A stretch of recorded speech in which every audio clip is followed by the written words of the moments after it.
Class, let's continue your discussion on estate and trust. Class, let's continue your discussion on estate and trust. We're done na tayo with the estate. Let's move on to trust.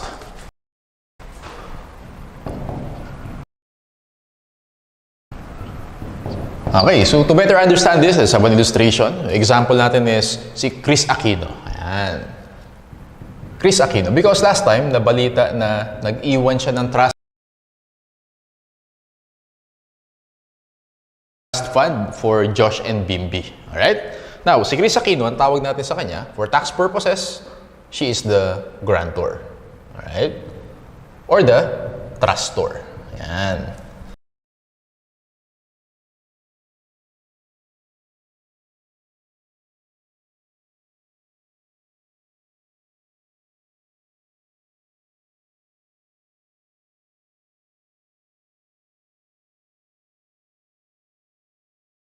So, yung main difference class ng estate and trust is that sa estate, yung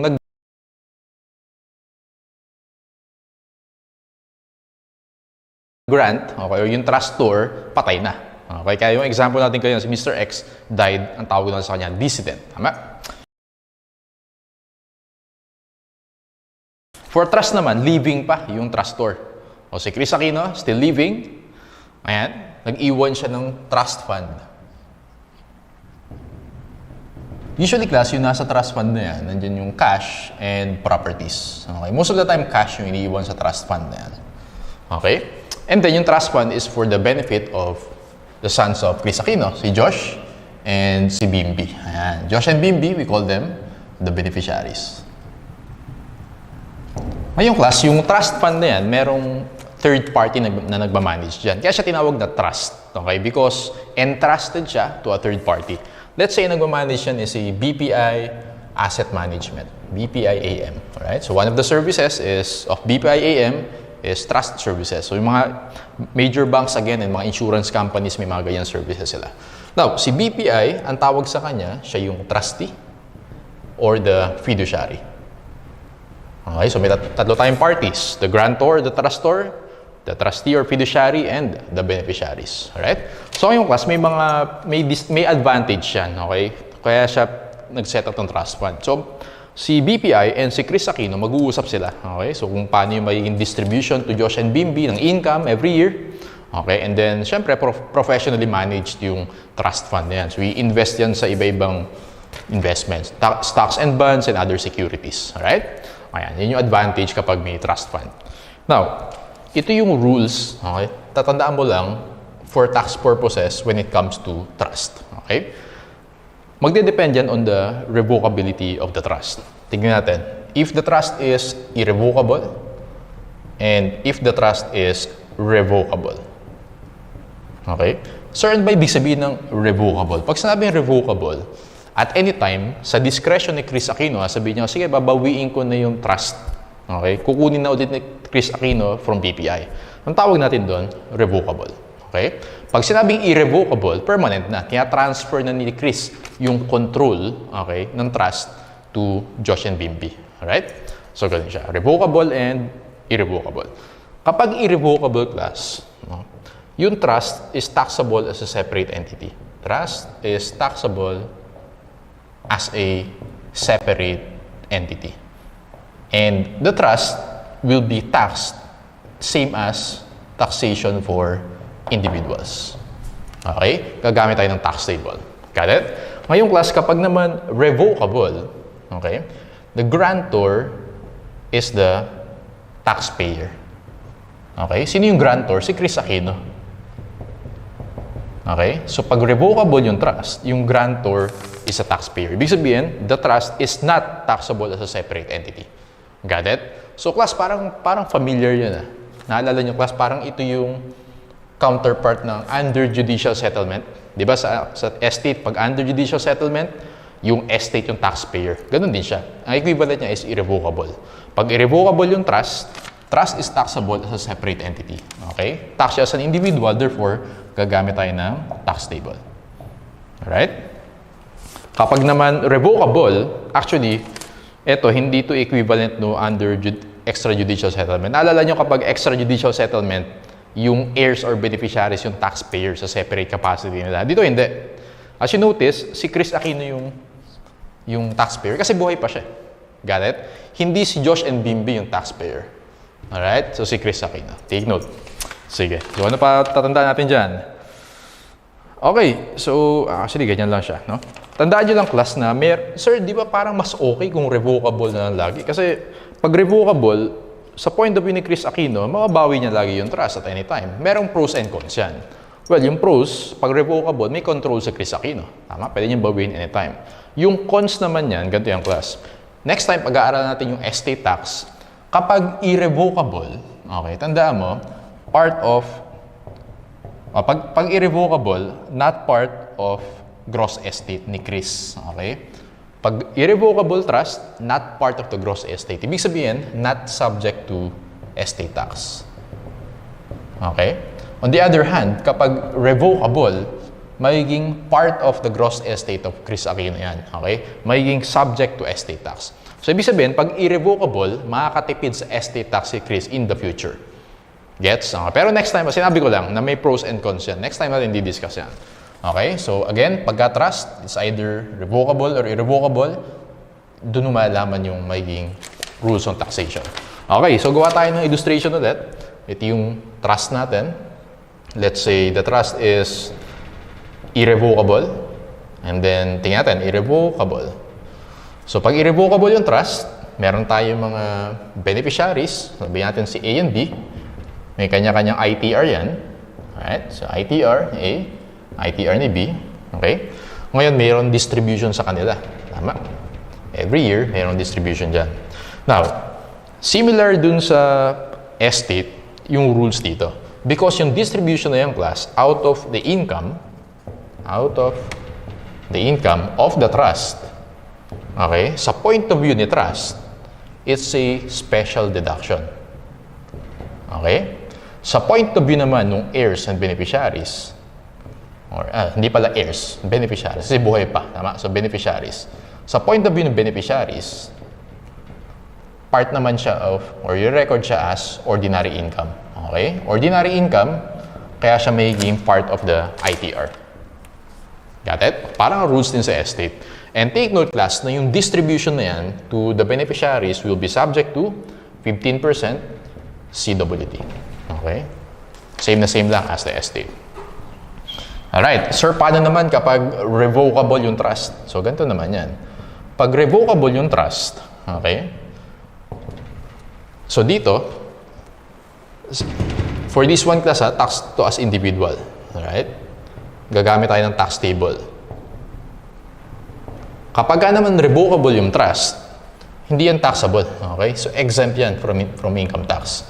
Alright? So, mangyayari dyan, si A and B, okay, meron silang distribution sa kanila. Okay, may ITR.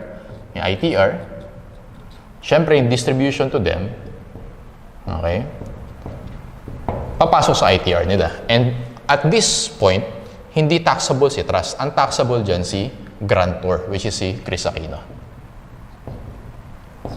Alright, so ganun siya. Okay, so apply natin yung class exercises natin. Let's go to problem number 5. On January 1, nakita niyan? Problem number 5. On January 1, Mr. X established a trust fund for the benefit of his daughter. Why? Mr. X appointed Z as the trustee. The property transferred to the trust is a piece of land earning rental income. So again, yung trust fund na yan, pwedeng ang ilagay mo dyan cash, which is in yung most cases, or pwedeng properties. Okay? During the year, the trust earned 60 million revenues and incurred expenses 25 million. Out of the trust's income, Z gave 15 million cash. In the same year, Y earned compensation income of 5 million. Compute the taxable income of the trust. Okay, and Y under the following scenarios. Okay, ang pinapakompute sa ating class is the net taxable income. So, ganito lang gagawin natin sa 5. Scenario number 1, trust is revocable. Pag sinabing revocable, ano yung mangyayari dyan class? Ang magiging taxpayer natin is the grantor. Okay?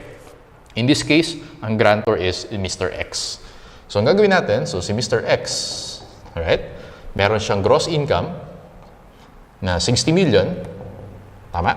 And then, meron siyang allowable deductions na 25 million. Ay, 60 million revenues, incurred expenses of 25 million. Take note, wala kang special deduction. Okay? Kasi hindi naman distribution to the beneficiaries yan. Okay? Hindi naman irrevocable. Revocable yung first scenario natin. So, yung net taxable income of Mr. X is 35 million. Got it? Now, si Mr. X is an individual. So, para computing mo dyan, class, yung tax ni Mr. X, gagamit ka ng tax table. Got it? So, pinapakompute lang sa atin is net taxable income. So, answer natin dyan is 35 million. Now, pinapakompute sa atin si Y. Y is the beneficiary. So, ganito gagawin natin yung class. Si Y daw, meron siyang compensation income. Tama? So, ibig sabihin, tatrabaho si Y. How much yun? Compensation income of 5 million. Compensation income of 5 million. So, as we know, yung distribution kay Y, magiging part of ITR niya yan. So, how much yung distribution kay Y? That is, nakita nyo class yung Z gave Y 15 million cash. Nakita mo yan? So, yun yung distribution to Y. So, distribution or from the trust is 15 million. Therefore, magiging part of gross income yun eh.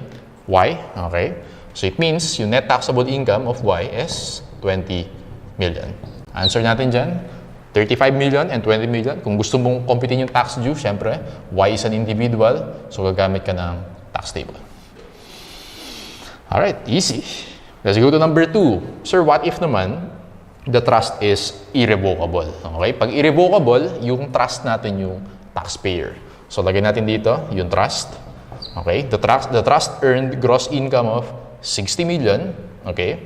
And then, nag-incur siya ng expenses or may allowable deduction siya na 25 million. And take note, since irrevocable yan, yung distribution mo, pwedeng special deduction yan sa kay trust. Okay? So, lagay natin yung distribution. How much of the class yung dinistribute? It's 15 million. Tama? 15 million. Yung 15 million is subject to creditable withholding tax. Computin nga natin yan. 15 million times 15%. Yung CWT natin, 15 million times 0.15, 250,000. 250,000.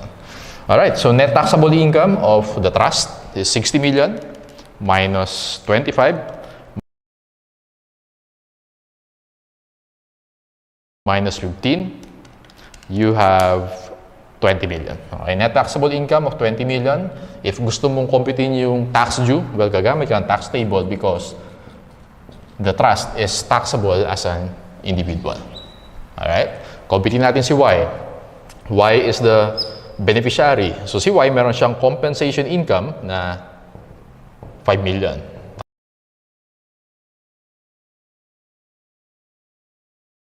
Tama? And then, meron siyang distribution received from the trust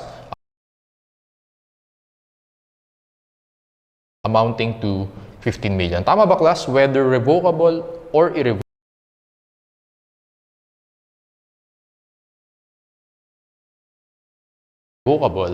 Yung distribution to the beneficiaries, pupunta yan ng ITR. Tama? So, that's why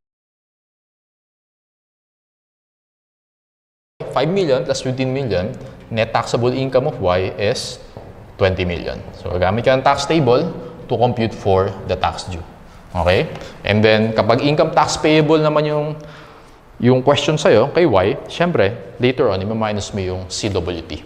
Tama? Okay, so take note, class, na yung ni-report ni Y as taxable income, alright, parehong 20 million, whether revocable or irrevocable yung trust. Okay? Take note of that. So, ayan, yun yung mga sagot natin. So, scenario 1, 35 and 20. So, scenario number 2 naman, 20 and 20 million. Okay, number 6, Mr. X designated 2 irrevocable trusts in favor of his son. For year 2021, the trusts earned the following income. So, possible naman, class, na more than one trust fund. So, siguro, si Chris, sabihin niya, sige, yung isang trust fund, pag-manage ko dyan si BPI. Okay? And then, mag-set up ako ng isang trust fund. Si Philam Life naman yung mag-manage. Okay? May multiple trusts. Okay? Ngayon, class, kailangan i-consolidate yan. Okay? Co-consolidate yung trust every year. So, tingnan natin kung paano gagawin natin sa number 6. Okay, trust 1, meron siyang income na 4 million. So, binigay na yung income, taxable income, okay, na 4 million. And then, trust 2, merong 6 million. So, i-consolidate natin. So, ibig sabihin, class, trust 1, number 6, trust 1, meron siyang income na 4 million. Si Trust 2, meron siyang 6 million. Okay? So, meron tayong 10 million na net taxable income for the trust. Okay? Irrevocable nakalagay sa first sentence. Nakita niyo yan? 2 irrevocable trust. Since irrevocable trust yan, ibig sabihin class, yung trust natin mismo yung taxpayer. Alright? So, 10 million. Income, ang tanong sa question 1 is how much is the consolidated income tax payable? So, kinonsolidate natin yung dalawang trust. For example, ito si BPI, ito si Philam Life. In-add natin, nakuha natin yung net taxable income. Okay? Gamitin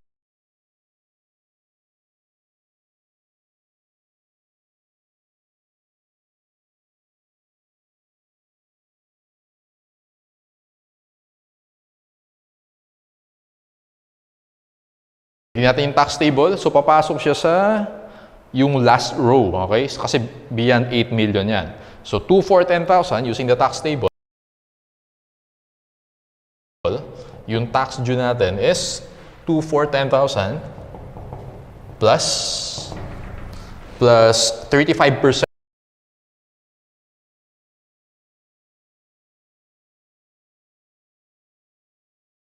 in excess of 800. In excess of 8 million. Okay?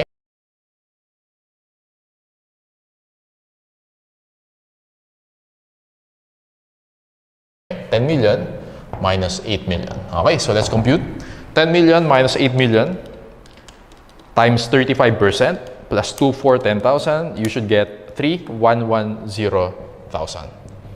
Alright, so ito yung total na babayaran. Letter C, 3,110,000. How much is the income tax due of Trust 1? Or how much yung babayaran mo naman doon sa minamanage ni BPI? Okay? Yung number 3 naman sa minamanage ni Philam Life. Okay? So, gagawin mo lang dyan, class. I-prorate lang natin yan using their taxable income. So, di ba? Ito yung taxable income, 4 and 6. So, yung Trust 1, prorate mo lang yan. So, ibig sabihin, 4 over 10 for the Trust 1. Compute natin. 3,110,000 times 4 over 10. Okay, that is 1,244,000. Alright, and then yun sa Trust 2, 3,110,000 times 6 over 10 naman. Times 6 over 10, you get 1,866,000. So, final answers natin, class. For question number 1, it's 3,110,000, letter C. Question number 2 para kay Trust 1, that is letter A, 1,244. Question number 3 para kay Trust 2, it's 1,866,000, letter D or dog. Okay. Ayan. So, let's finish this by answering the remaining theory questions. Class, punta tayo sa number 12. Theory number 12.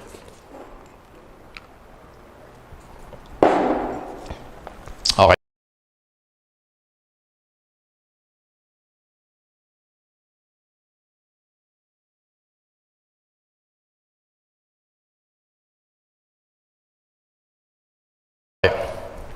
Theory number 12.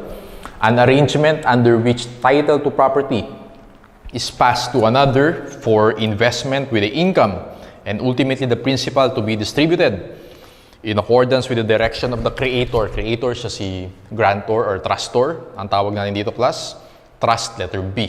Okay? A person who establishes a trust, well, we call it the grantor or trustor, dog, trustor. The person in whom the confidence is reposed as regards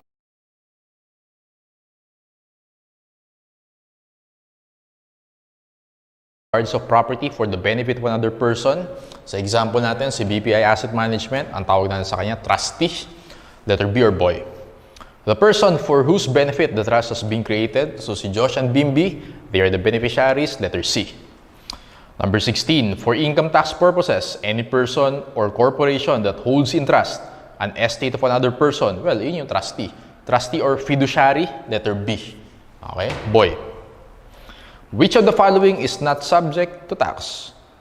A. Estate under judicial settlement. Yes. So, alam natin, kapag under judicial settlement, yung estate is a separate taxable entity, taxed as an individual. B. Irrevocable trust. Pag irrevocable trust, the trust is a separate taxable entity.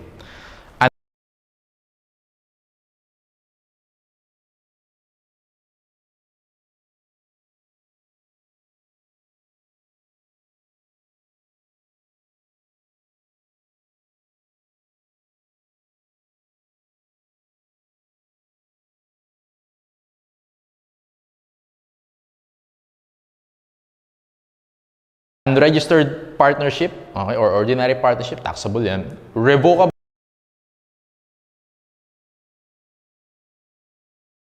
trust is not taxable. Revocable trust, ang taxable dyan is the grantor. Okay? Yung trust itself is exempt. Okay? Actually, yung trust, hindi siya magpe-prepare ng ITR. Ang magpe-prepare ng ITR dyan, si grantor. Take note ha. Okay, ulitin ko lang. Kapag revocable trust, okay, si trust, hindi niya kailangan mag-prepare ng ITR. Okay? Kasi ang taxable dyan, ang taxpayer natin dyan, si Chris Aquino sa example natin, si grantor. Alright? Let's go to number 18. Which of the following statements is correct? Okay? So sa 17, dog yung sagot ha. Which of the following statement is correct? A. Estate and trust are allowed a personal exemption of 50 if the executor or trust is false. Wala na yan. Okay? Dati lang yan. Yan, wala na. Okay? Before train law yan. Okay? So, kalimutan mo na. A is incorrect. B. The income tax rates for corporate taxpayers apply to taxable estate and trust. False. Hindi corporate. Individual taxpayers. So, false yung B. Letter C. The taxable year of estate and trust may be calendar or fiscal year. False yan. Because yung estate and trust,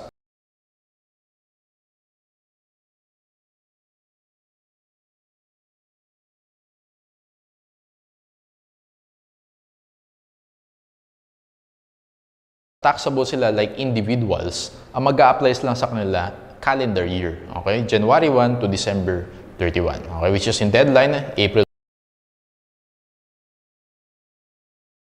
15 yung deadline for filing. Okay? False yung C.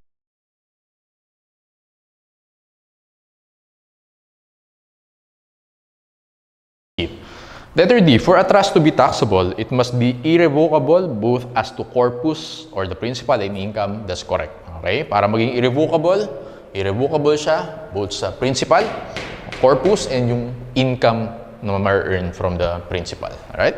Dog yung sagot natin for number 18. Uy, last na! Number 19, Statement 1, estates and trusts can deduct from their gross income the same items of deductions authorized under the tax code as those allowed to individual taxpayers. Yes, it's as if si trust and estate, individual sila. Okay, as if individual sila. So lahat ng rules sa individuals mag-apply sa kanila. Number 2, the scheduler tax rates under Section 24A or the tax table, which are prescribed for individuals, will be used in computing the income tax of estate and trust. That's correct. That's also true. Number 3, the amount of income of the estate for the taxable year which is properly paid for the credited is a special item deduction. That's correct also. Number 4, an allowance paid to a widow or heir out of the corpus or principal of the estate is deductible. So alam natin, pag galing sa estate or galing sa principal, hindi yun deductible. So false yung statement 3. Or statement 4. Statement 1 is true. Statement 2 is true. Statement 3 is true. Statement 4 is false. Therefore, answer natin, letter C. 3 of the above statements are true. So double check ko lang ha, lahat na-discuss natin. So I think na-discuss naman natin lahat ng questions for these handouts. Alright, so that's it. That's the end of our discussion of estate and trust.